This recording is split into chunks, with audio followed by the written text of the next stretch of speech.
I don't know how Jeezy does this. Fonz, this takes a lot out of you. Okay.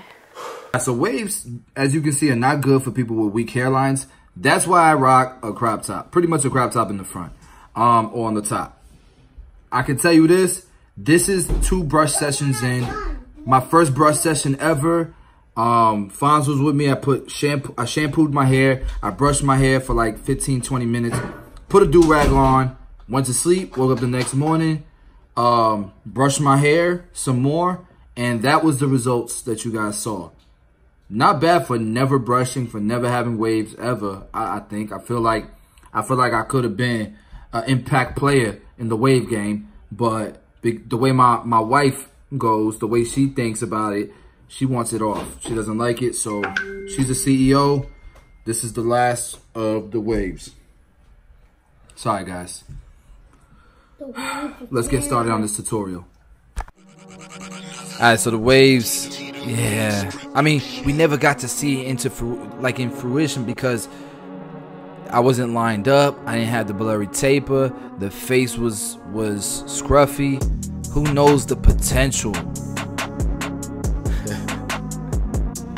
Alright guys, so we got S Craft Blends cutting hair. He is one of the barbers at Headlines Barbershop. He's an amazing barber, man. He's part of the squad and definitely want to showcase his skills here on the channel. He has his own YouTube channel, but he hasn't dropped much content in a while. He's also a pastor. If you guys watch the video Barbershop Talk with a Pastor, that's Shannon, that's him. So he goes by S Craft Blends on Instagram if you want to follow him, and he's always posting on there. So he started off with, I believe, a 1.5 guard, and he started off all the way open, and then he went closed. Now he has the number 1 guard and it's all the way open, and now he just closed it. He's fading down, so as he goes down, he's going a lower size in measurement. And if you notice, he's not going that much lower. It's not like you do the 1.5 guard at the ridge at the top of the head, and then you do the 1 guard open at the middle of the side of his head, right? Like, you actually got to go right beneath where you just left off in order to create a transition if you're going to end up with a bald fade, because you need that space to create that transition. So now I believe he has the half guard or the number 0 guard. If you're using JRL, it's the number 0 guard. If you're using any of the other clippers, it's a half guard. If you're using Andes, I believe it's a 0 guard. So it's a little confusing how they do that. He goes from open, then he goes to closed, and now he's using the blade open, and I believe this is the fade blade that he's using. It's weird because my fade blade came silver and this fade blade is gold, but you can see how quickly, using those steps, he can create an amazing transition. Like, to me, this is done. Like, once he balds out the bottom, this is done. Client will be happy, but because he's OCD, he continues to detail, and honestly, like, I would be happy with that fade right there. And so he's gonna do the same exact techniques all the way around the head.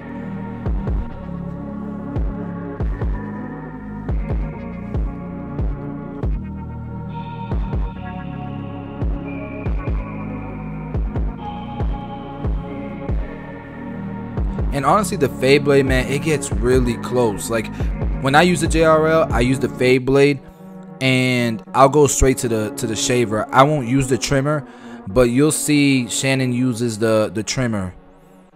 I don't know why, because he's 0 gaps. Like, you know how I always tell you guys I don't 0 gap? My man Shannon, he's 0 gaps to the point where he can give you a tattoo. It's a joke in the shop.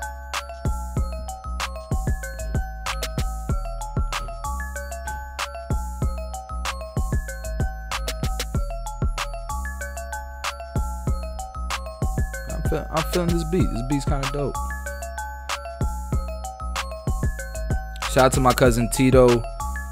He provides all the beats, man. So if you guys need beats, there's a link in the description to check out his channel.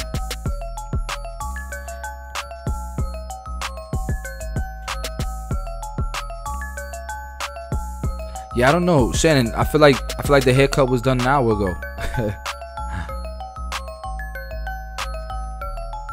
Like, that side is done. That side is clean. So this trimmer, this is the Andy Slimlines. We didn't customize it ourselves. 86 Customs, he did it. And just a pro tip, like, there's people who have used this trimmer and they did it themselves. They did the modification themselves and didn't like it, felt like it lost power. But what I could tell you is, if it's professionally done, like I had 86 Customs do it, it doesn't lose power. Like, Shannon didn't like this trimmer before when he did it himself, but now that he uses it, he sees the difference. It works great. And then this shaver, this is actually the Babyliss Foil FX, and Shannon, he doesn't like the reflection, it bothers his eyes, so he painted it. He buffed it down, and he made it a matte black. It looks sick. It looks sick. By the way, Shannon, are you taking orders?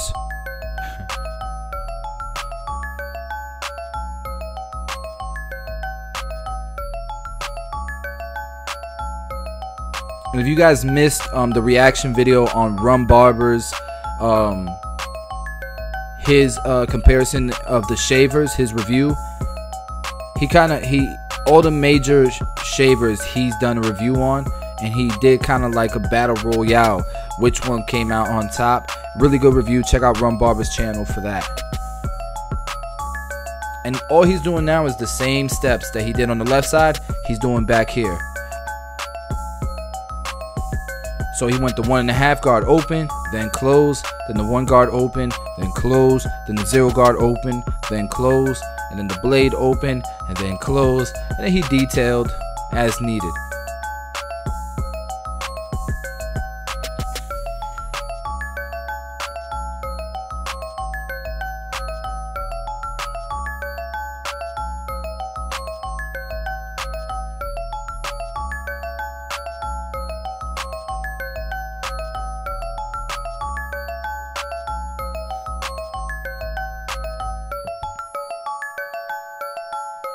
And one thing that Shannon was telling me here is, when you do different sides, you gotta bring them together. So this is just him making sure that all of it is fluid and it just flows from the side to the back and it all looks balanced.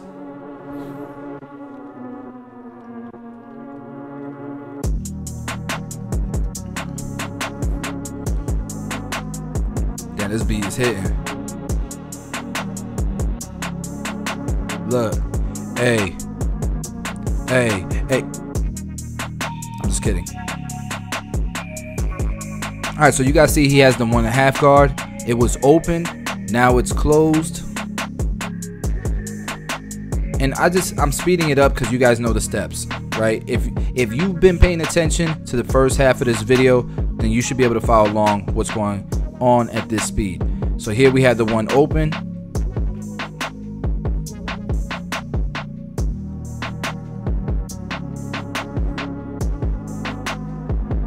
And one thing when I see the right side of, when I see his hairline area, you can see there's a density difference there, right? It's lighter in that area than it is towards the back. So for me, I'd be really careful in that area. And I'm sure he's thinking the same thing.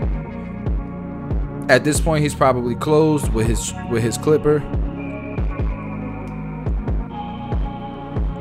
And underneath this, he'll go to the number 0 guard open, which I think that's what he's using now, and then close, and then the blade open, and then the blade close, and then he'll detail.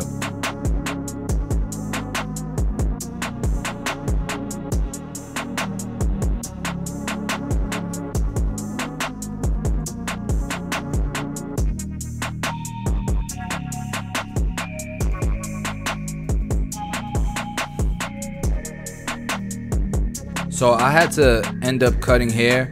So this side I did not record. And one thing about recording with a camera is if the lighting isn't right, the camera's not going to work well. And the reason why is because lenses need lighting to perform well. And the more expensive the lens, it's because it can perform well in darker areas. Where when you broke and you on a budget, your lens won't do well, and you go with a cheap lens, then your lens won't do well if the lighting isn't on your side. So what you're gonna see is one of our barbers took over and went on the other side where the lighting wasn't that good. So you're gonna see the pictures way off, and that's because the lens on this camera isn't the best. It's, you know, if you're not spending thousands on a lens, it's typically not gonna perform that well in low lighting. And the way that you tell low lighting is, so for example, if you have a 50mm 1.8 aperture, that'll do really well in low lighting. If you have, but the difference between 1.8 and a 50mm 1 is like thousands of dollars.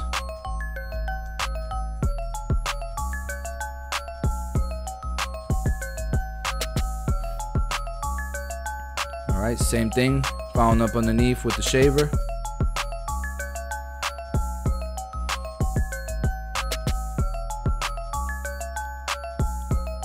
One thing I noticed about his client's hairline, it is naturally like super slanted, and so like the right side, you can see he's just kind of tapping. He's not even going in. He's leaving that really natural.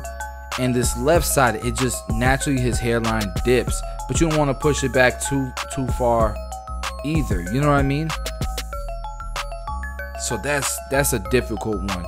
Obviously, he didn't line it up like that. Those are real clients. That's a real scenario. Like, we didn't plan to record this. I'm just like, Shannon, can I record this? And he's like, yeah, go ahead.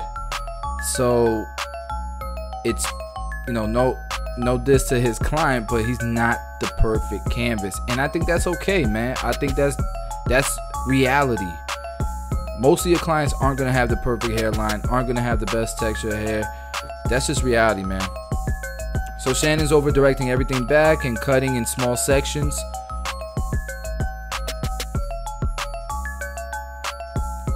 And now he's cross-checking. So he cut horizontally. Now he's cutting vertically just to cross-check everything. And it looks like he cut it pretty even the first shot. So I haven't seen him grab a section vertically that looks way off, you know.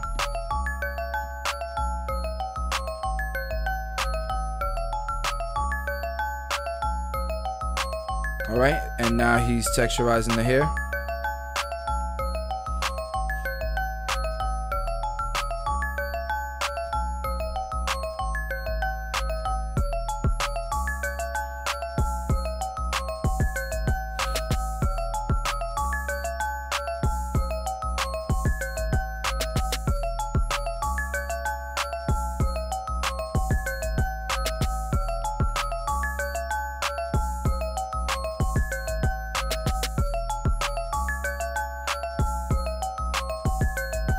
This will soften up any lines that might have been created.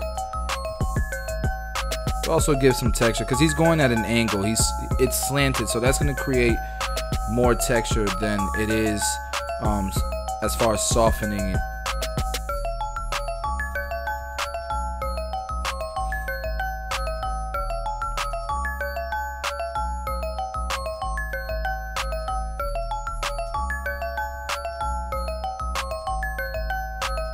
So like this is the side, you can see kind of like the wave.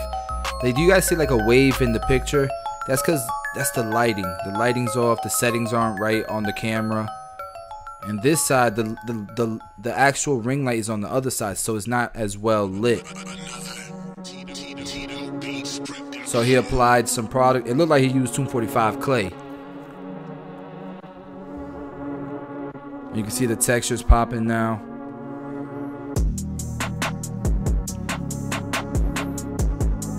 And that's the cut, man. Hopefully you guys enjoyed this tutorial. Please help me motivate Shan to keep putting content out, because he's an amazing barber with a vast amount of knowledge. And if you haven't checked out Barbershop Talk with a Pastor on my channel, go check it out. It's pretty inspirational. Love you guys.